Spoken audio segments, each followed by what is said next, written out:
أعوذ بالله من الشيطان الرجيم. بسم الله الرحمن الرحيم. سبح لله ما في السماوات والأرض وهو العزيز الحكيم.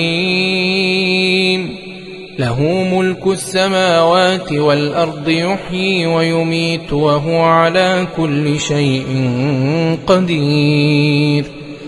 هو الأول والآخر والظاهر والباطن وهو بكل شيء عليم.